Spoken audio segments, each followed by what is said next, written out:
Welcome back students. आज की अपनी इस वीडियो में हम HBSC 2024 का जो रिसेंटली एग्जाम हुआ है उसके सेट ए को डिस्कस करने वाले हैं। एंड इस वीडियो के अंदर हम सारे क्वेश्चंस को सॉल्व करेंगे एंड उनकी कंप्लीट एक्सप्लेनेशन हम यहाँ पर करने वाले हैं। तो सबसे पहले हम इसका सेक्शन ए पढ़ रहे हैं जो MCQ क्वेश्चंस हमारे पास हैं। सबसे पहला क्वेश्चन हमसे क्या कह रहा है, LCM ऑफ 6, 72 एंड 120, इन तीनों का जो LCM है वो क्या होगा। तो इनका LCM हम निकाल देते हैं 6, 72 एंड 120। तो 2 से करेंगे, 2 3 6,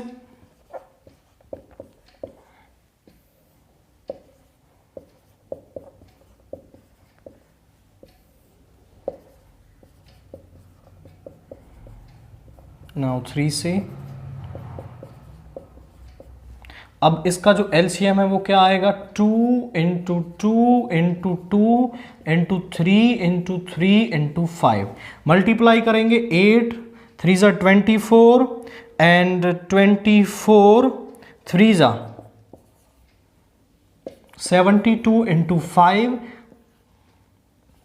तो 360 यहां पे क्या आ रहा है, LCM आ रहा है, यानी option C is the correct answer.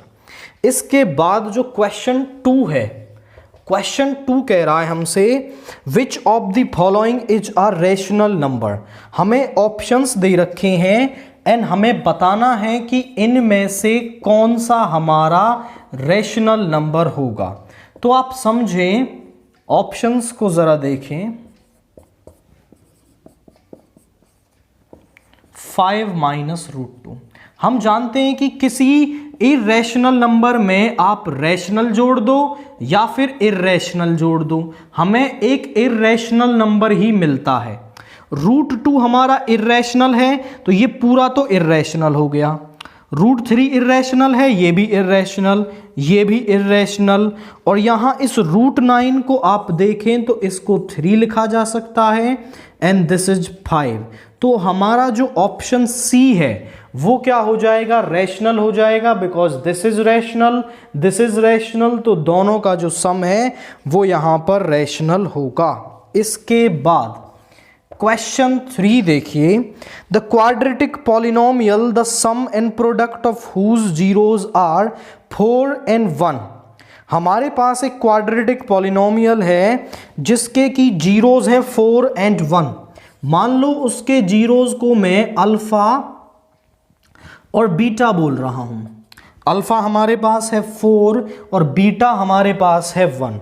वो कह रहा है कि वो पॉलिनोमियल बता दीजिए कि जिनका चाहिए, सम दे रखा है हमें, सम दे रखा है हमें 4 एंड प्रोडक्ट दे रखा है 1।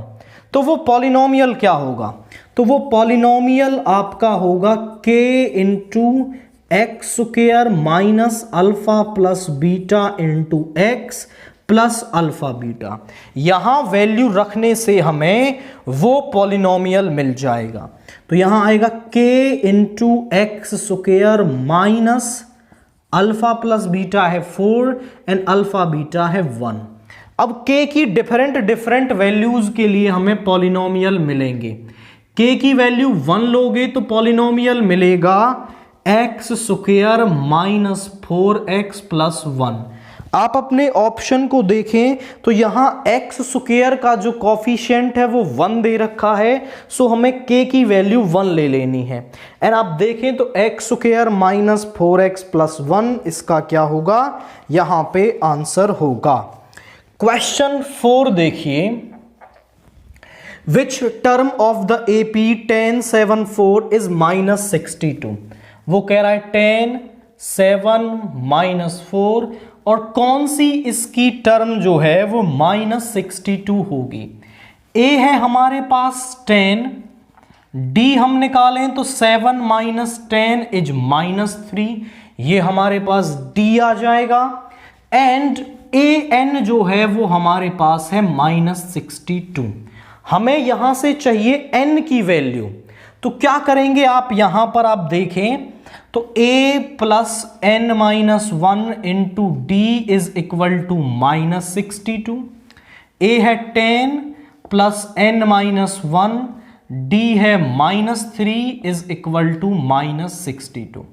10 को इधर ले जाएंगे, -3 into n minus 1 -62 minus 10 is equal to -72। Minus से माइनस कैंसिल हो गया, एंड यहां पे आया 3 2 6 and 1 3 4 12। n minus 1 is equal to 24, n is equal to 24 plus 1 is 25। तो इस AP की 25 टर्म जो होगी वो क्या होगी आपकी -62 होगी। इसके बाद क्वेश्चन 5 क्या कह रहा है हमसे, value of k for which quadratic equation kx square minus 2kx plus 6 has equal roots is the given polynomial. The given equation is, वो क्या है, kx square minus 2kx plus 6 is equal to 0। ये हमारे पास एक quadratic equation दे रखी है। अब वो कह रहा है कि k की किस वैल्यू के लिए इसके जो रूट्स हैं आपके वो क्या होंगे, वो इक्वल होंगे। जब roots are equal when d is equal to 0। Roots हमारे इक्वल कब होते हैं, जब जो हमारा d है वो 0 के बराबर होता है। तो d की वैल्यू निकालें, that is b square minus 4ac is equal to 0। b की वैल्यू है -2k का स्क्वायर, -4a क्या है हमारे पास, k है, एंड c है हमारे पास 6 इज इक्वल टू 0।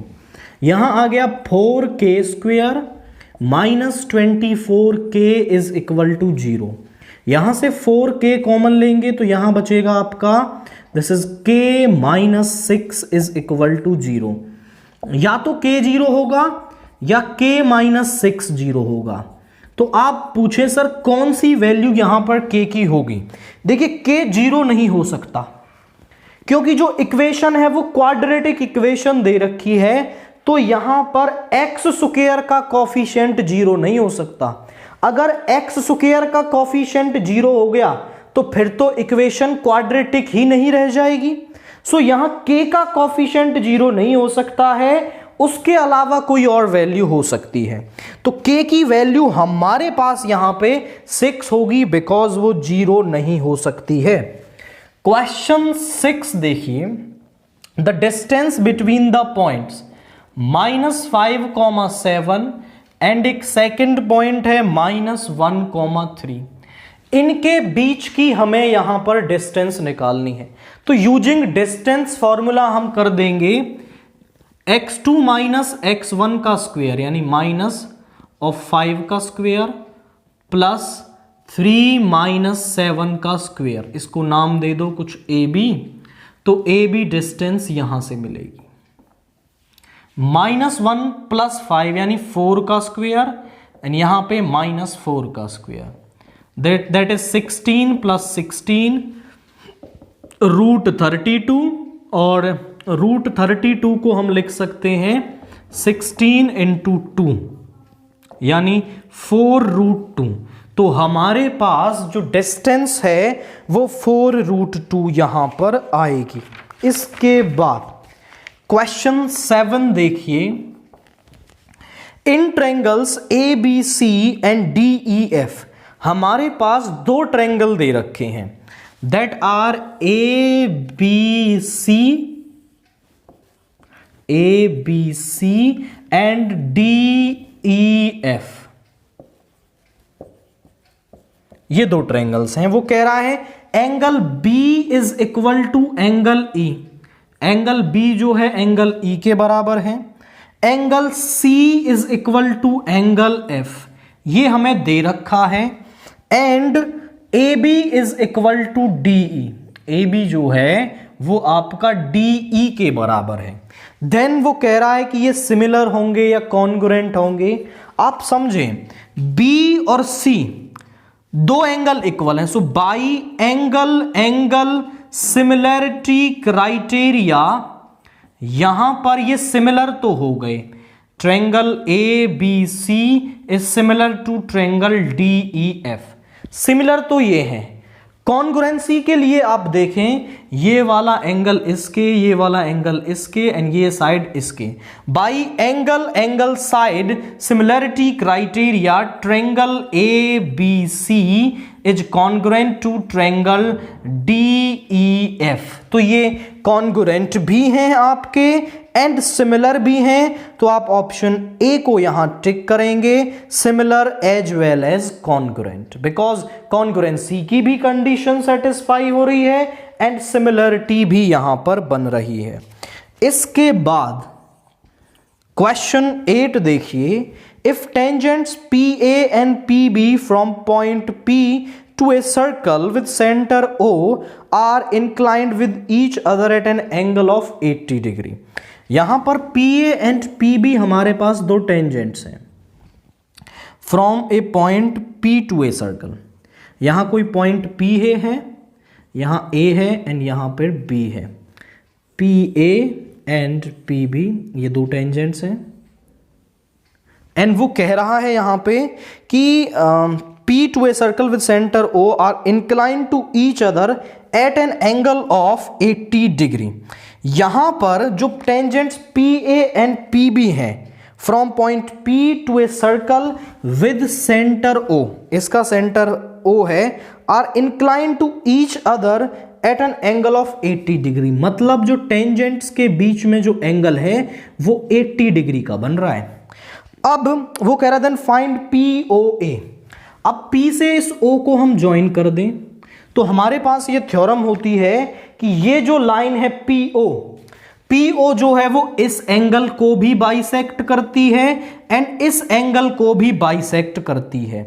मतलब अगर ये पूरा 80 डिग्री का है ना तो ये 40 डिग्री का हो जाएगा और ये भी 40 डिग्री का हो जाएगा।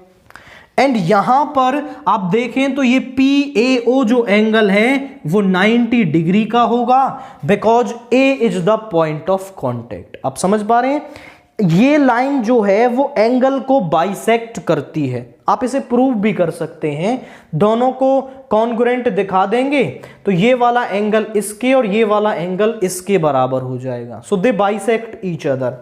ये 90 डिग्री का हो गया। And now in triangle PAO ले लो आप, PAO में 40 degree plus 90 degree plus POA, angle POA 180 होगा bye angle sum property. Triangles के तीनों एंगल्स का सम 180 होता है। 90 प्लस 40 130 इधर ले जाओ, angle POA is 180 degree minus ये हो गया 130 डिग्री। सो यहां पर एंगल POA हमारे पास 50 डिग्री यहां पर आ रहा है। क्वेश्चन 9 देखिए, a tangent PQ at a point P of a circle of radius 5 centimetre. हमारे पास एक सर्कल है, एक टेंजेंट PQ है at point P of a circle. Point P of circle पे कोई एक टेंजेंट किसी पॉइंट से डाली गई है ऑफ रेडियस 5 सेंटीमीटर, यानी इस सर्कल की जो रेडियस है वो 5 सेंटीमीटर है and meets a line through the centre O at point Q point पर O सेंटर से वो लाइन मिलती है और जो OQ लेंथ है वो 12 सेंटीमीटर हमारे पास है। वो कह रहा है कि लेंथ ऑफ टेंजेंट यानी PQ बता दीजिए। तो आप समझें ये एंगल 90 डिग्री का होगा, angle QPO is equal to 90 degree because P is the point of contact, क्योंकि जो P है वो पॉइंट ऑफ कॉन्टेक्ट हमारे पास यहां पर है। So now OP square by Pythagoras theorem से क्या होगा, OP square plus PQ square is equal to OQ square and PQ या QP लिख दें यहां पे से। OP है हमारे पास 5 का स्क्वेयर 25, पी क्यू या क्यू पी हमें निकालना है, ओ क्यू 144। इस तरफ ले जाइए, Q P square is equal to 144 minus 25 is equal to 14 minus 5 is 9। यहां पे बचा आपका 3 minus 2 is 1। This is Q P square. Q P is equal to √119 centimetre. Minus नहीं आएगा because length can't be negative. So option D को आप यहां पर टिक करेंगे। क्वेश्चन 10 देखिए क्या है। What is the value of sine 60 degree cos 30 degree plus sign 30 degree cos 60 degree? इसकी वैल्यू क्या होगी? तो वैल्यू निकालने के लिए आप सिंपली इनकी वैल्यू यहां पर रखें। साइन 60 हमारे पास होता है आपका, साइन 60 होता है 1/2 एंड cos 30 हमारे पास होता है आपका √3/2। Okay, sine 60 and cos 30। तो साइन 60 होता है √3/2 और cos 30 भी कितना होता है √3/2। Sign 30 1/2 and cos 60 1/2। √3 इंटू √3 हो गया 3/4। This is 1/4। LCM is 4। 3 + 1 is equal to 4/4 means यहां पे वैल्यू 1 आ रही है। तो कुछ नहीं करना, आपको सिंपल यहां वैल्यूज रखनी है एंड वैल्यू यहां पर मिल जाएगी। क्वेश्चन 11 देखिए। If sine a is equal to 3/4 then what is the value of tan a? Sine a हमारे पास 3/4 दे रखा है। tan a की वैल्यू पूछ रहा है क्वेश्चन में। हम जानते हैं कि जो साइन है वो क्या होता है आपका, परपेंडिकुलर ओवर हाइपोटेनियस होता है। अब परपेंडिकुलर क्या है हमारा, यहां 3 है और हाइपोटेनियस है 4 और इसके साथ आपको कोई एक अल्फाबेट भी मल्टीप्लाई में, एक वेरिएबल मल्टीप्लाई में लेना है। आप पूछें सर क्यों वेरिएबल, क्यों मल्टीप्लाई में लेना है? आप समझो कि यहां परपेंडिकुलर 3 नहीं ले सकते हम डायरेक्टली। हो सकता है कि उस टाइम पे जब हमने वैल्यू रखी हो ये 6/8 हो, 6/8 हो, ये कैंसल होके 3/4 बना हो। अब हमें क्या पता कि परपेंडिकुलर 3 था या फिर 6 था, तो हम एक वेरिएबल मल्टीप्लाई में लेते हैं सो दैट हम कह सकें कि दिस इज परपेंडिकुलर। परपेंडिकुलर है, हाइपोटेनियस है, तो हम यहां लिखेंगे हाइपोटेनियस का square is equal to perpendicular plus base का square. Hypotenuse is 16k² 9k² plus b²। इधर ले जाइए, b² is 16 minus 9k², 7k²। Square को इधर ले जाएंगे, √7k। नेगेटिव नहीं आएगी क्योंकि बेस भी एक लेंथ होती है। हमें वैल्यू निकालनी है tan a की। tan a होता है perpendicular over base. Perpendicular is 3k and base is √7k। k से k कैंसिल हो गया, 3/√7। तो tan a की जो वैल्यू है वो 3/√7 आएगी। Question 12। 9 sec² a minus 9 tan² a किसके बराबर होगा? तो दोनों में से 9 कॉमन ले लें तो यहां आएगा sec² a minus tan² a। And हम जानते हैं कि sec² a minus tan² a बराबर होता है आपका 1 के। तो ये हो गया 9 × 1 इज इक्वल टू 9। तो सिंपली हमारे पास जो वैल्यू है वो 9 आ गई। क्वेश्चन 13 देखिए। Area of sector of angle P in degrees of a circle with radius r is. हमारे पास जो थीटा एंगल है वो P दे रखा है एंड जो R है वो कैपिटल R दे रखी है। एरिया ऑफ सेक्टर का जो फॉर्मूला है वो हमारे पास होता है theta over 360 degree into pi r square. अब क्योंकि जो थीटा है वो पी दे रखा है, P over 360 into pi capital R square. अभी आप ऑप्शन को मैच करोगे ना तो कोई ऑप्शन यहां मैच नहीं हो रहा। एग्जैक्टली आपका जो डी ऑप्शन है वो यहां पर पाई आर स्क्वेयर उसमें आ रहा है, बट वहां पे यहां 720 है। तो हम क्या कर लें कि ऊपर नीचे 2 से मल्टीप्लाई कर लें, p into 2 pi r square, और यहां पे हो जाएगा 720। So p by 720 into 2 pi r square, या फिर ऑप्शन में आप 2 से 360 टाइम कैंसिल कर लो तो हमारे पास वैल्यू आएगी p by 720 into 2 pi r square. Question 14 देखिए, the area of sector of a circle with radius 6 centimeter if angle of the sector is 60 degree।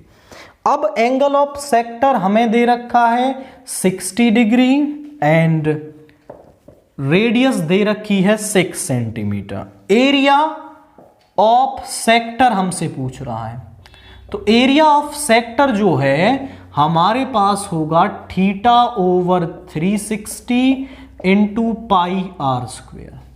Theta is 60 over 360 into 22/7 r square यानी 36 से 10 times, 10 से एक 0 cancel होगी, तो यहां पे आया 132/7 सेंटीमीटर स्क्वेयर, यानी ऑप्शन ए को आप यहां टिक करेंगे। क्वेश्चन 15 देखिए, surface area of A metallic sphere having radius 2.1 centimetre.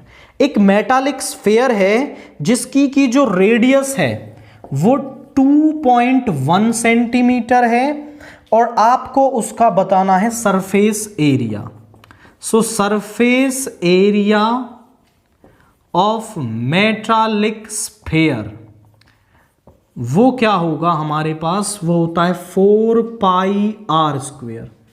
4 पाई यानी 22/7, आर यानी 21/10, 21/10, पॉइंट हटा लिया हमने यहां से, एंड 7 से 3 टाइम्स। अब आप क्या करें कि यहां सीधा मल्टीप्लाई कर लो, क्या हो जाएगा, दिस इज 12 264 इंटू 21/100, इसकी मल्टीप्लाई करेंगे 264 इंटू 21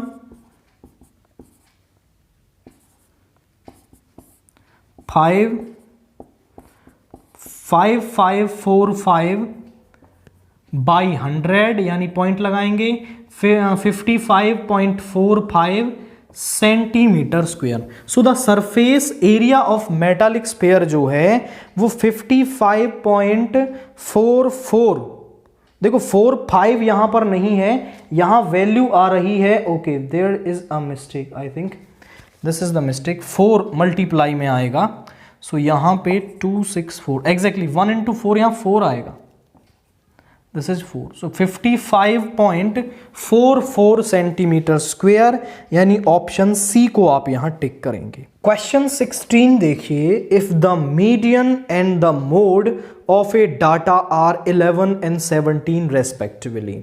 हमारे पास जो मीडियन है वो दे रखा है 11 एंड जो मोड है वो दे रखा है हमें 17, और हमसे वो कह रहा है कि आप मीन बता दीजिए।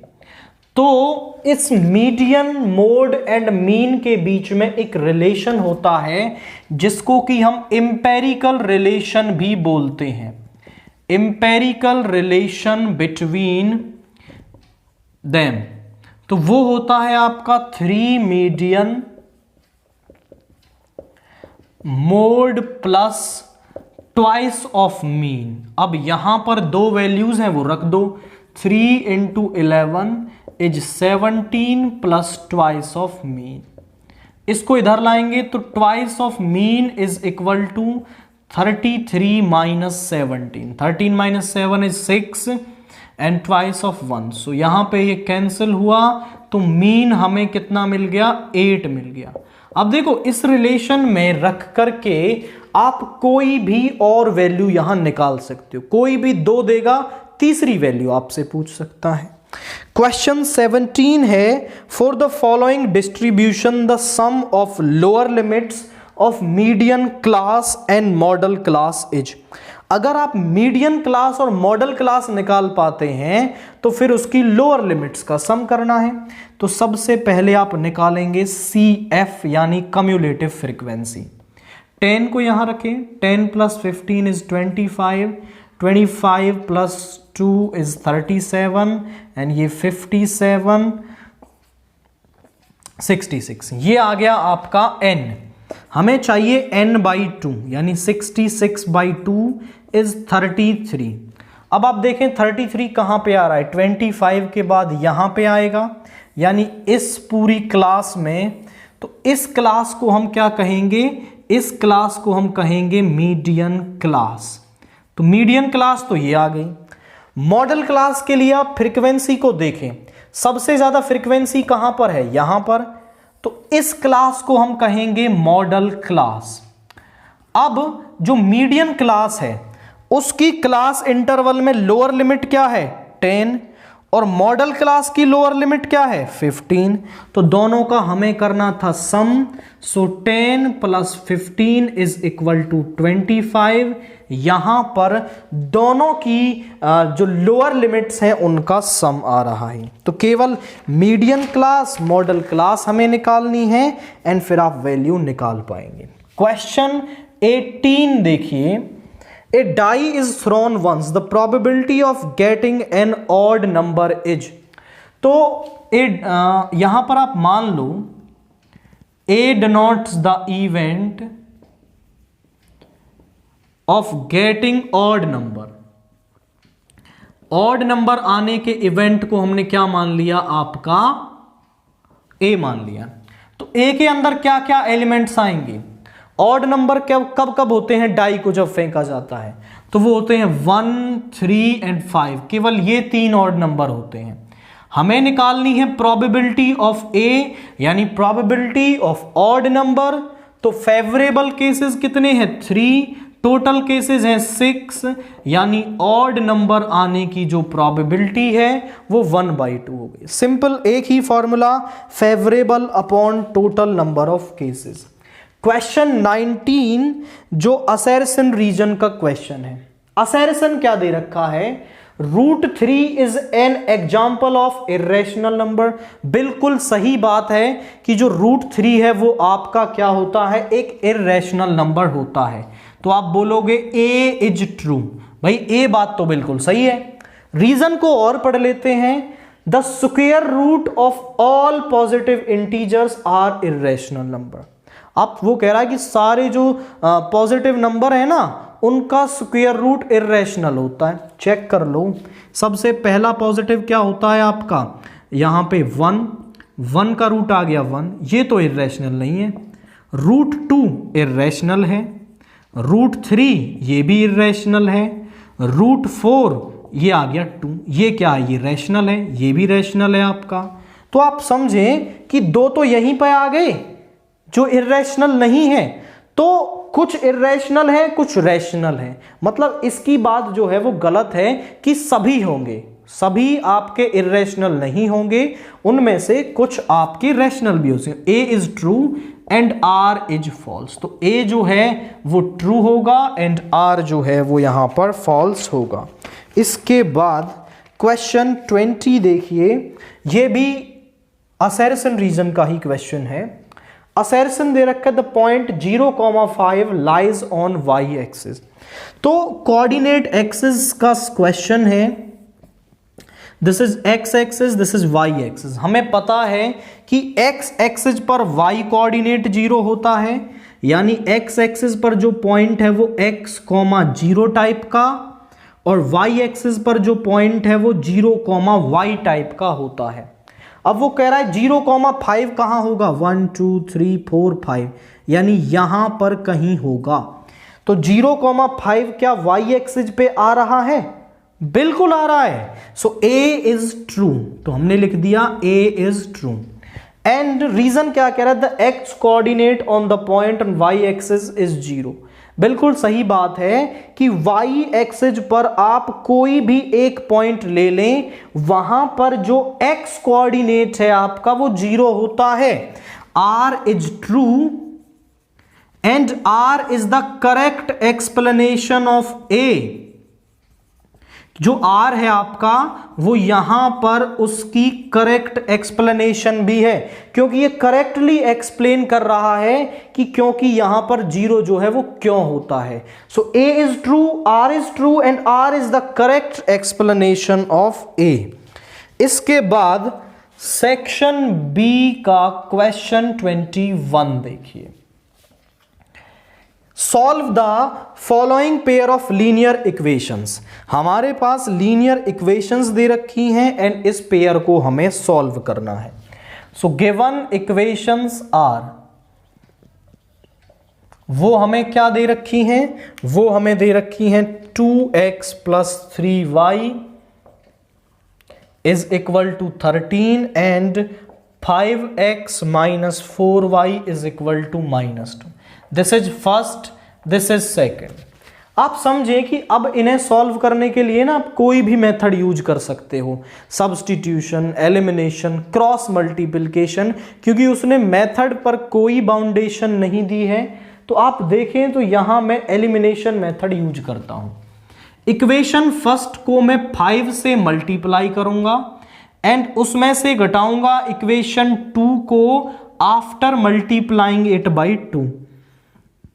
तो यहां 5 से 10x, 15y, 65, यहां पे 10x -8y एंड -8। अब सब्ट्रैक्ट कर देंगे, माइनस प्लस प्लस कैंसिल हो गया। 23y इज इक्वल टू, यहां पे आ गया आपका, दिस इज ओके, यहां 4 आएगा, दिस इज -4, तो प्लस का 4 दैट इज 69 और ये 3 टाइम्स कैंसिल हो गया। y is equal to 3। Now y की वैल्यू को हम रख देंगे, y is equal to 3 in first. So 2x + 9 is equal to 13, 2x is equal to 13 - 9 is 4, so x is equal to 2। तो हमारे पास जो वैल्यूज हैं वो क्या आ रही हैं, x is equal to 2 and y is equal to 3 आ रहा है। तो सिंपल हमने एलिमिनेशन मेथड लगाया है एंड x y की वैल्यूज निकाल दी हैं। इसके बाद क्वेश्चन 22 देखिए क्या कह रहा है। ए tower stands vertically on the ground from a point on the ground which is 15 meter away from the foot of tower. The angle of elevation of the tower is found to be 60 degree। कि उस tower का जो angle of elevation है वो 60 degree है। Find the height of tower. हमारे पास एक टावर है दैट इज ए बी, और इस बी पॉइंट से 15 मीटर अवे कोई एक सी पॉइंट है, और इस सी पॉइंट से टावर का जो एंगल ऑफ एलिवेशन है वो 60 डिग्री है। ये लेंथ हमारे पास 15 मीटर है, वो कह रहा है ए बी निकाल दो। A B is the height of tower, A B is equal to height of tower. So आप in triangle A B C ले लेंगे, in triangle A B C. This is angle 90 degree, angle से 90 degree की तरफ चल रहे हैं, this is perpendicular, this is base. So A B upon B C, आप समझे कि P B P over H H B, perpendicular over base कहां होता है 10, और एंगल है 60 डिग्री। सो ए बी यहां पे आ गया, बी सी इज 15 एंड 10 60 होता है √3। So A B is equal to 15 √3 metre. तो यहां पर जो हाइट ऑफ टावर है वो 15 √3 मीटर यहां पे आ जाएगी। क्वेश्चन 22 देखिए। In the figure P S over S Q is equal to P T over T R. मैं फिगर बनाता हूं आपके सामने। यहां पर एक ट्रायंगल दे रखा है जस्ट लाइक दैट, एंड वो ट्रायंगल है पी क्यू आर एंड यहां पर एक लाइन है दैट इज एस टी, और ये वाला एंगल इस वाले एंगल के इक्वल दे रखा है। यहां पर जो गिवन है वो डाटा हम लिखते हैं। गिवन क्या है हमारे पास? गिवन है P S over S Q is equal to P T over T R and angle P S T is equal to angle P R Q. Then prove that triangle P Q R is an आइसोस्केल triangle. तो P Q R को हम आइसोस्केल triangle show करना है। To prove P Q R is isosceles. तो आप समझें कि यहां पर इसको आइसोस्केल प्रूव करने के लिए मैं इस एंगल और इस एंगल को इक्वल दिखा दूं, तो फिर अपोजिट इक्वल एंगल्स के जो अपोजिट साइड्स होती हैं वो इक्वल होती हैं, तो पी क्यू जो है पी आर के बराबर हो जाएगा एंड फिर हम कह पाएंगे कि दिस इज एन आइसोस्केल ट्रायंगल। अब सबसे पहले तो आप ये समझें कि हमें दे रखा है P S over S Q और P T over T R. P S over S Q P T over T R यानी एक लाइन है जो ट्रायंगल की एक साइड के दो साइडों को बराबर रेशो में इंटरसेक्ट कर रही है। So by converse of BPT, converse of basic proportionality theorem, हम क्या कह सकते हैं कि यहां पर जो आपका ये एस टी है वो पैरेलल टू क्यू आर होगा। S T is parallel to Q R, और यही हमारी कन्वर्स ऑफ बीपीटी कहती है कि यदि वो उसको इक्वल रेशियो में डिवाइड कर रहा है तो ये साइड इसके पैरेलल होती है। अब जब ये दोनों साइडें पैरेलल हैं तो ये वाला एंगल इस वाले एंगल के इक्वल होगा बाई बिकॉज पैरेलल लाइंस, और ये एंगल हो जाएंगे हमारे कॉरस्पॉन्डिंग एंगल्स। तो यहां पर हम कह सकते हैं angle P S T is equal to angle P Q R because S T is parallel to Q R, और आप कह देंगे कि कॉरस्पॉन्डिंग एंगल्स, और कॉरस्पॉन्डिंग एंगल्स पैरेलल लाइंस के केस में इक्वल होते हैं। तो और हमें दे रखा है कि एंगल पी एस टी जो है वो पी आर क्यू के इक्वल है। सो इसको नाम दो फर्स्ट, इसको second. From first and second हम कह सकते हैं कि P Q R is equal to P R Q. P Q R is equal to P R Q, दोनों बराबर आ गए, तो P Q is equal to P R. आप लिखेंगे because sides, opposite sides,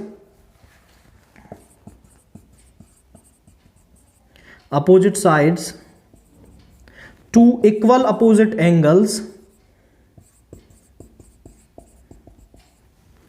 equal opposite angles are equal. जो equal opposite angles हैं, opposite angle, उनके अपोजिट जो साइड्स हैं वो इक्वल होती हैं। So triangle P Q R is isosceles. तो हमने कर दिया कि जो ट्रायंगल पी क्यू आर है वो आपका यहां पर आइसोस्केलस होगा। सिंपल सा लॉजिक हमें यूज करना है एंड वैल्यू मिल जाएगी। क्वेश्चन 23 देखिए। The length of a tangent from a point A at a distance of 5 centimeter from the center of circle। हमारे पास एक सर्कल है जिसका कि सेंटर O है। इस सेंटर से 5 सेंटीमीटर की दूरी पर एक पॉइंट है और उससे आपकी एक टेंजेंट डाली गई है, विच इज 4 सेंटीमीटर, और जो टेंजेंट है वो 4 सेंटीमीटर है। वो कह रहा है find the radius of circle. This is the from A point A, this is point A and let's say this point is P. वो कह रहा है कि सेंटर से एक 5 सेंटीमीटर की दूरी पर पॉइंट है जिससे एक टेंजेंट डाली गई है और उस टेंजेंट की जो लेंथ है वो 4 सेंटीमीटर है, तो आप रेडियस ऑफ द सर्कल बता दीजिए। तो यहां हम लिखते हैं P A is equal to length of tangent, length of tangent that is 4 centimeter, OA is equal to 5 centimeter, and this angle is of 90 degree. Angle APO is 90 degree because P is the point of contact. और जब P जो है वो point of contact है तो आप कह सकते हैं कि ये एंगल 90 डिग्री का होगा। So by Pythagoras theorem, by PGT, OP का स्क्वेयर प्लस PA का square is equal to OA का स्क्वेयर। OP हमें निकालना है, OA का स्क्वेयर यानी 5 का square 25 minus 16 that is 9। OP square को इधर ले जाएंगे, root 9 is equal to 3। OP that is radius of circle जो है वो हमारे पास 3 सेंटीमीटर आ जाएगी। सो OP is equal to radius of circle that is 3 centimetre हमारे पास यहां आ रही है। सिंपली हमें यहां पर पाइथागोरस थ्योरम लगानी है एंड रिजल्ट मिल जाएगा। क्वेश्चन 24 देखिए, evaluate the following 2 tan square 45 degree plus cos square 30 degree minus sine square 60 degree. तो कुछ नहीं करना, सिंपल वैल्यूज पुट कर दें जो भी दे रखी हैं। tan 45 होता है 1 एंड cos 30 हमारे पास होता है रूट 3/2 का स्क्वेयर एंड साइन 60 होता है रूट 3/2 का square. This is positive, this is negative, cancel हो जाएगा। सो 2 × 1 इज इक्वल टू 2। तो ये तो क्वाइट इजी हो गया, केवल वैल्यूज कैंसिल हो गई एंड यहां पे इसकी वैल्यू हमारे पास 2 आ रही है। क्वेश्चन 25 देखिए, find the area of the sector of a circle with radius 4 centimetre end of angle 30 degree. उसका जो सेंट्रल एंगल है वो 30 डिग्री है, रेडियस है 4, तो सेक्टर का एरिया निकाल दीजिए। सो हम आप यहां पे लिखेंगे theta is equal to 30 degree and the radius is equal to 4 centimetre. Area of sector जो है वो किसके बराबर होता है, वो होता है theta over 360 into pi r square. Theta है हमारे पास 30 डिग्री ओवर 360 डिग्री, पाई है 22/7 और 4 × 4। यहां पे इसको कैंसिल करेंगे तो 12 एंड इसको और भी कैंसिल किया जा सकता है, 4 से 3 टाइम और 4 से 4 कंप्लीट कैंसिल हो गया। तो यहां पे आ गया 88/21। इससे डिवाइड करेंगे 88 को तो ये आपका जाएगा 4 टाइम्स 84, यहां पे आ गया 4.1 time 21, this is 9 119 and I think ये आपका 9 टाइम्स जाएगा। सो 4.19 centimetre square is the area of minor sector you can say, और एरिया ऑफ सेक्टर। अगर वो जनरली बोलता है कि केवल एरिया ऑफ सेक्टर निकाल दीजिए, सो आपको अंडरस्टूड होना चाहिए कि वो माइनर सेक्टर की बात कर रहा है। अगर वो स्पेसिफिकली कहता है कि मेजर निकालो, तब मेजर निकालना है। इसके और वाला पार्ट देखिए, find the area of quadrant of a circle whose circumference is 22 centimetre. Circumference हमें दे रखा है 22 सेंटीमीटर। अब एरिया ऑफ क्वाड्रेंट का फॉर्मूला होता है पाई आर स्क्वेयर बाई 4, यानी अगर हमें आर मिल जाए तो फिर हम एरिया ऑफ क्वाड्रेंट निकाल पाएंगे। एंड आर निकालने के लिए उसने रिलेशन क्या दे रखा है, सरकमफेरेंस। तो सरकमफेरेंस से हमें आर मिलेगी। Let r be the radius of circle. r be the radius of circle and that is, तो फिर 2 पाई r इज इक्वल टू 22 होगा। 2 से 11, पाई को इधर ले जाओ, 11 अपॉन 22, 7 ऊपर चला जाएगा, 11 से 2 यानी 3.5 सेंटीमीटर। सो जो r है वो तो आ गई 3.5 सेंटीमीटर। अब एरिया ऑफ क्वाड्रेंट क्या होता है? Area of quadrant is equal to 1/4 into pi r square. Quadrant का मतलब होता है 1/4, जैसे ये सर्कल है तो 1/4 कब होगा? यहां पे। This angle is 90 upon 360 into pi r square.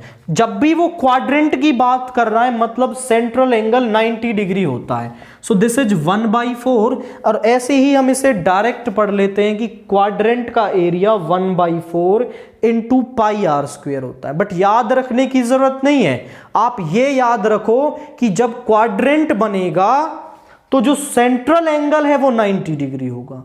बस वैल्यू रखनी है अब यहां पे। सो 1/4 इंटू 22/7 आर यानी 35/10, 35/10। 7 से 5, 5 से 2, 2 से 11। अब यहां मल्टीप्लाई करेंगे, 11 5 55 5 एंड 385/4 इंटू 10। इसको केवल 4 से डिवाइड कर लो एंड 10 से पॉइंट लगा देंगे। 385/4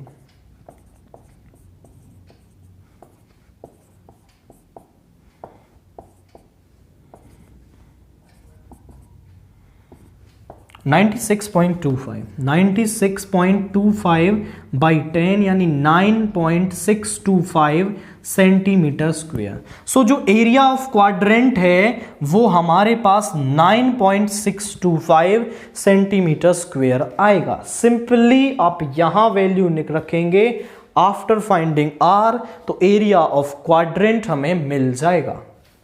क्वेश्चन 26 देखिए, prove that √5 is an irrational number. हमें प्रूव करना है कि √5 जो है इर्रेशनल नंबर है। इसको हम प्रूव कैसे करेंगे? By method of contradiction. अब मेथड ऑफ कॉन्ट्राडिक्शन क्या है कि हम पहले मान लेंगे कि √5 जो है वो रेशनल नंबर है, फिर अंदर से कुछ ऐसा रिजल्ट निकालेंगे जो गलत होगा, और फिर हम ये बोलेंगे कि ये जो अंदर से गलत रिजल्ट आ रहा है वो हमारे गलत मानने की वजह से आ रहा है, और फिर हम अपनी गलती मान के ये बोल देंगे कि √5 जो है इर्रेशनल नंबर है। तो सबसे पहले हम मान लेंगे late √5 is rational number.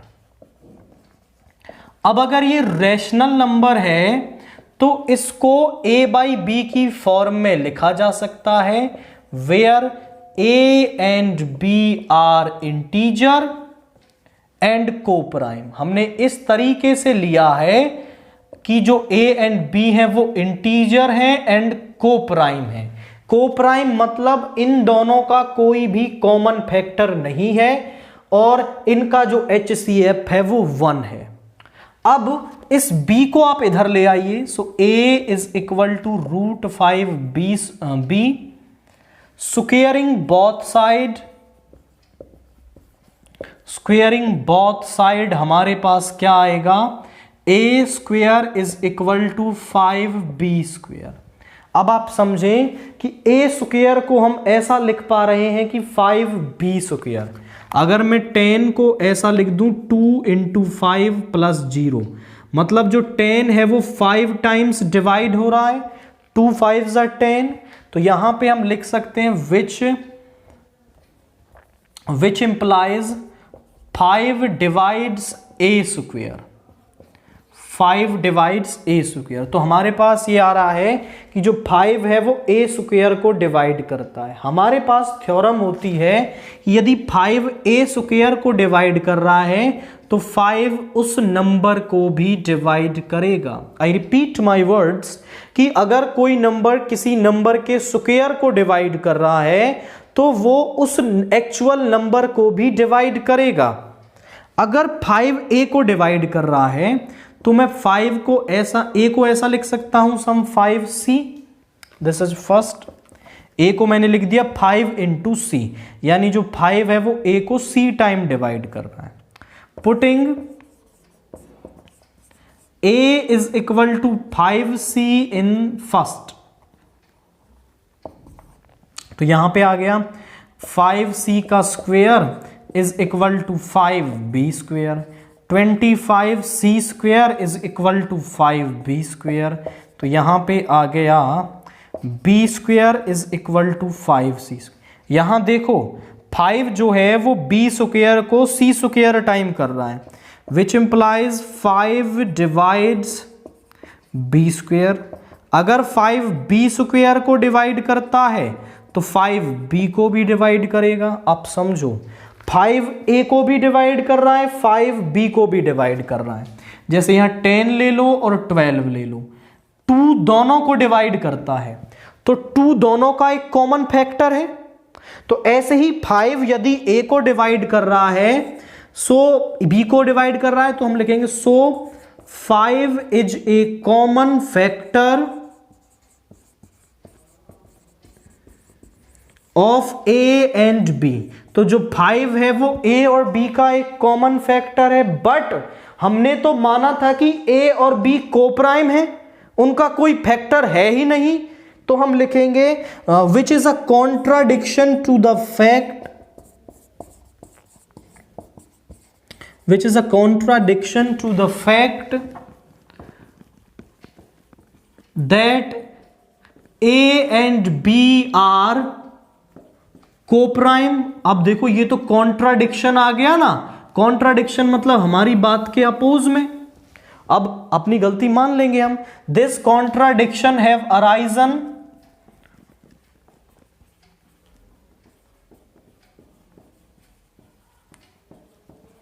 Due to our wrong assumption, हमारे गलत मानने की वजह से ये कॉन्ट्राडिक्शन आया है। सो हम बोल देंगे so our contradiction, our assumption is wrong, so our assumption is wrong, hence root 5 is irrational. तो अब हम बोल देंगे कि रूट 5 जो है इज इर्रेशनल। ये तरीका होता है मेथड ऑफ कॉन्ट्राडिक्शन, हम इसको बोलते हैं।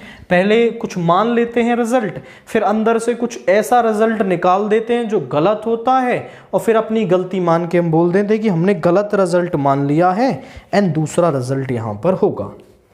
क्वेश्चन 27 देखिए, find the zeros of the quadratic polynomial x square plus 7x plus 10 and verify the relationship between the zeros and the coefficient। तो पहले तो हमें एक पॉलिनोमियल दे रखा है, the given polynomial is, वो है हमारे पास px is equal to x square plus 7x plus 10। इसकी जीरोज निकालनी है एंड फिर जीरोज और इसके रूट्स में, और यहां पर जो हम रिलेशंस निकालेंगे उनको वेरीफाई करना है। तो आप समझें कि इसकी जीरोज निकालने के लिए 0 के बराबर रख लें। अब हमें ऐसे दो नंबर चाहिए जिनका प्रोडक्ट 10 हो और ऐड या सबट्रैक्ट करने पर 7 मिले। तो x square plus 5x plus 2x plus 10 is equal to 0। दोनों में से x कॉमन ले लेंगे तो x प्लस 5, 2 कॉमन ले लेंगे तो x plus 5 is equal to 0। दोनों में से x प्लस 5 कॉमन आ जाएगा, x plus 2 is equal to 0। दो फैक्टर्स का प्रोडक्ट 0 तभी हो सकता है या तो इनमें से ये 0 होगा या x प्लस 2 0 होगा। So x is equal to -5 and x is equal to -2। So roots are, तो जो रूट है वो तो हमारे पास आ गए -2, -5 एंड अब उनकी जो जीरोज हैं उनके बीच के रिलेशंस को भी हमें वेरीफाई करना है। तो हम यहां पर लिखें अल्फा प्लस बीटा यानी सम ऑफ जीरोज, तो -2 प्लस ऑफ -5 ये हो गया -7। प्रोडक्ट ऑफ जीरोज हम लिखें -2 इंटू -5 इज 10। ये तो हमने डायरेक्टली निकाला। अब हम एक फॉर्मूले से निकाल लेंगे from first. So comparing first with standard form के साथ कंपेयर करेंगे, A X square plus B X plus C is equal to 0। तो यहां से ए तो हमारे पास क्या आ गया 1, बी आ गया 7, सी आ गया 10 एंड सम ऑफ जीरोज हमारे पास होता है माइनस बी अपॉन ए, यानी -7 upon 1 is -7। Product of zeros होता है c बाई ए, यानी 10 बाई 1 इज इक्वल टू 10। आप चेक करें कि जो हमने निकाले हैं डायरेक्टली जीरो से और जो फॉर्मूले से निकाले हैं वो दोनों क्या आ रहे हैं, बराबर आ रहे हैं। Hence verify the relationship between zeros and coefficient. तो जीरोज एंड कोफिशिएंट्स के बीच की रिलेशनशिप को हमने यहां वेरीफाई कर दिया है, हेंस प्रूफ। इसके बाद क्वेश्चन 28 देखिए। The ratio of incomes of two person is 9:7 and the ratio of their expenditure is 4:3. If each of them managed to save rupees 2000 per month, find their monthly income. अब उनकी जो income है वो ratio में दे रखी है। जब भी हमारे पास रेशो आता है तो हम अपनी तरफ से एक वेरिएबल लगा करके उसकी इनकम मिल जाती है। सो हम बोलेंगे income of first person. First person की जो इनकम है वो कितनी हो जाएगी 9x, एक वेरिएबल लगाना है। इनकम ऑफ सेकंड पर्सन वो हो जाएगी 7x and now expenditure of first person, expenditure मतलब खर्चा। अब एक्सपेंडिचर का रेशो अलग दे रखा है तो इसके लिए एक वेरिएबल और हमें चाहिए। सो एक्सपेंडिचर ऑफ फर्स्ट पर्सन हो जाएगा 4x, सेकंड पर्सन का जो एक्सपेंडिचर है वो हो जाएगा 3y and according to question. अब वो क्या कह रहा है कि दोनों के पास ना केवल 2-2 हजार रुपए बचते हैं। मान लो आप 20,000 रुपए कमा रहे हैं, उसमें से आप 18,000 रुपए खर्च कर रहे हैं, तो आपके पास बचेगा कितना 2,000 रुपए। वो आपने कैसे निकाला कि जो आप कमा रहे हैं उसमें से आप वो घटा दें जो खर्चा कर रहे हैं, तो सेविंग बन जाती है। तो फर्स्ट पर्सन कमा तो रहा है 9x, खर्चा कर रहा है 4x और उसके पास बचते हैं 2,000, ऐसा क्वेश्चन कह रहा है। सेकंड कमा रहा है 7x और खर्चा कर रहा है 3y। ओके, यहां एक दूसरा वेरिएबल चाहिए दैट इज 4y, तो 4y और इसके पास भी 2,000 रुपए ही बचते हैं। अब आप इन इक्वेशंस को सॉल्व कर लें और यहां से x y की वैल्यू निकाल दें। x की ही वैल्यू से काम हो जाएगा क्योंकि हमें उनकी केवल इनकम बतानी है। तो y को एलिमिनेट करना है। इक्वेशन फर्स्ट को हम 3 से एंड इक्वेशन 2 को हम 4 से करेंगे। तो 3 9 27x minus 12y is equal to 6,000। इसको 4 से 28x माइनस 12y 8,000 सब्ट्रैक्ट करेंगे तो यहां ये तो कैंसिल हो गया। Minus x is equal to minus 2,000, so x is equal to 2,000। अब y निकालने की जरूरत नहीं है क्योंकि क्वेश्चन में वो आपसे क्या पूछ रहा है, केवल वो आपसे कह रहा है कि आप इनकम बता दो। तो इनकम के लिए तो हमें केवल x चाहिए, अगर वो एक्सपेंडिचर पूछता तो y की जरूरत होती। So income of first person, income of first person जो है वो हमारे पास है 9x यानी 9 into 2,000 is 18,000 and income of second person 7 into 2,000 is 14,000। so income of second person जो है वो यहां 14,000 आ जाएगी। क्वेश्चन 28 के और वाला पार्ट देखिए। The larger of the two supplementary angles exceeds the smaller by 18 degrees. Find them. दो सप्लीमेंट्री एंगल हैं एंड उनमें से जो स्मॉलर है जो बड़े वाला है वो छोटे वाले से 18 डिग्री ज़्यादा है। वो कह रहा है फाइंड देम। तो इसके लिए आप क्या करें, let smaller angle is x। So larger angle हमने मान लिया, let larger angle is equal to y। अब अकॉर्डिंग टू फर्स्ट कंडीशन हमारे पास क्या है, पहली कंडीशन हमारे पास दे रखी है कि जो बड़े वाला एंगल है वो छोटे वाले एंगल से 18 ज्यादा है, यानी ये 1 है तो ये 19 है। दोनों को बराबर करने के लिए मैं यहां 18 डिग्री ऐड कर लूं तो हमारे पास क्या मिल जाएगा, ये रिजल्ट आ जाएगा। इसको इधर ले आए, -x + y is equal to 18 degree. This is first equation. And second condition हम क्या लगा सकते हैं कि दोनों एंगल जो हैं वो सप्लीमेंट्री हैं। सप्लीमेंट्री मतलब दोनों को जोड़ दें तो हमारे पास क्या आ जाएगा, आपका 180 डिग्री आ जाएगा। This is second. अब एक्स वाई निकाल लो तो एंगल मिल जाएंगे।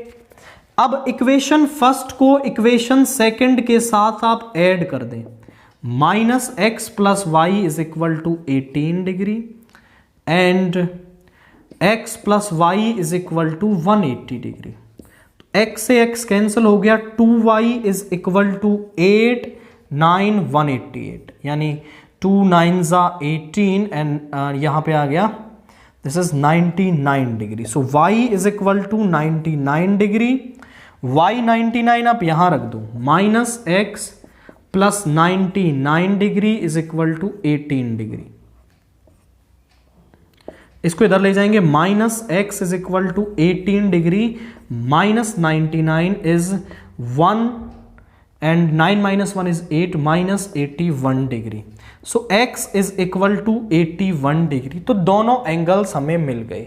अब इसको ना करने का एक तरीका और क्या बच्चे यूज कर लेते हैं, या फिर हो सकता है वो क्या है कि हम स्मॉलर एंगल को मान लें x, स्मॉलर एंगल हमने मान लिया x, तो जो लार्जर एंगल है वो क्या होगा, हम डायरेक्ट कंडीशन यूज कर लें कि जो लार्जर एंगल है वो छोटे वाले से 18 बड़ा है, तो आपका वो 18 प्लस करने पर लार्जर एंगल मिल जाएगा।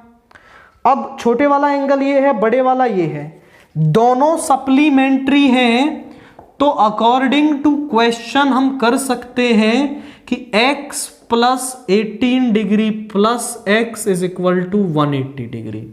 तो यहां से 18 को इधर ले आओ, 2x is equal to 180 degree -18 degree, ये आ गया आपका 2 and 7 - 1 is 6, this is 10 -8 is 2 and 7 - 1 is 6 and this is 1. 2 से 8 1 degree, so x is equal to 81 degree.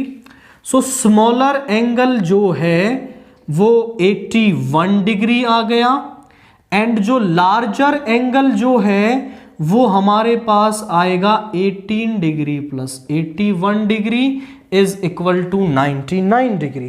तो ये हमारे पास लार्जर वाला एंगल आ जाएगा। अब जो मेथड आपको कन्वीनियंट लगता है उससे आप इसे कर सकते हैं। क्वेश्चन 29 देखिए, prove that in 2 concentric circles the chord of the larger circle which touches the smaller circle is bisected at the point of contact। पहले क्वेश्चन को ही समझें। 2 concentric सर्कल्स हैं, बड़े वाले सर्कल की कोड जो छोटे वाले सर्कल को टच करती है, वो कह रहा है कि अगर हम सेंटर से एक परपेंडिकुलर डालें तो आपका यहां पर वो परपेंडिकुलर इस कोड को बाइसेक्ट करता है, मतलब AC जो है वो CB के आपका बराबर होगा, ऐसा वो कहना चाह रहा है। तो यहां पर हमारे पास जो गिवन डाटा है, गिवन डाटा हमारे पास क्या है, वो है कि AB इज टेंजेंट। AB जो है हमारे पास वो टेंजेंट है एंड इसको नाम दें OC is perpendicular to AB। To prove क्या है, बाइसेक्ट प्रूव करना यानी अगर हम AC को BC के बराबर दिखा दें, AC को BC के बराबर दिखा दें तो प्रूव हो जाएगा रिजल्ट कि ये बाइसेक्ट करता है। नाउ दिस OAB, आप कह सकते हो कि OCA, angle OCA, angle OCB दोनों ही 90 डिग्री के होंगे because C is the point of contact, और पॉइंट ऑफ कांटेक्ट पर टेंजेंट और रेडियस के बीच में एंगल 90 डिग्री का बनता है।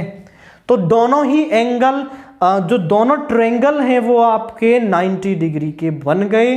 अब हम यहां in triangle OCA by PGT हम क्या कर सकते हैं, OC का स्क्वायर प्लस CA का square is equal to OA का स्क्वायर। अब ये आ गया हमारा first, this is first equation. And now in triangle OCB, in triangle OCB, OC square plus CB square is equal to OB square, this is second. And now जो OA है वो OB के बराबर होगा, OA is equal to OB, या फिर आप ऐसा करें कि फर्स्ट वाले में CA, OC की वैल्यू निकाल लो, इसको इधर ले आओ, OC फ्रॉम फर्स्ट, यहां इसको इधर ले आए तो OC square is equal to OA square minus CA square, and इसको नाम दे दो थर्ड। फ्रॉम सेकंड भी आप क्या कर लें, OC स्क्वायर की वैल्यू निकाल लो, इसको इधर ले आओ, OC square is equal to OB square minus CB square, this is fourth. अब आप देखो थर्ड में लेफ्ट हैंड साइड में OC स्क्वायर है और यहां भी OC स्क्वायर है, तो दोनों की राइट हैंड साइड भी बराबर होगी। So from third and fourth OA square minus CA square, OB square minus CB square. आप बोले सर इतना हो गया, इसके बाद अब आप देखें तो OA और OB बराबर होंगे बिकॉज दोनों बड़े वाले सर्कल की रेडियस हैं, radius of bigger circle, bigger circle की ये क्या होंगे, रेडियस हैं, तो OA की जगह हम OB स्क्वायर लिख सकते हैं, OB स्क्वायर से OB square minus CA square minus CB square. तो यहां से जो CA है वो CB के बराबर होगा, या फिर आप कह सकते हो AC is equal to BC। तो आपने ये रिजल्ट प्रूव कर दिया कि जो OC है वो बाइसेक्ट करती है AB को, तो हेंस प्रूफ।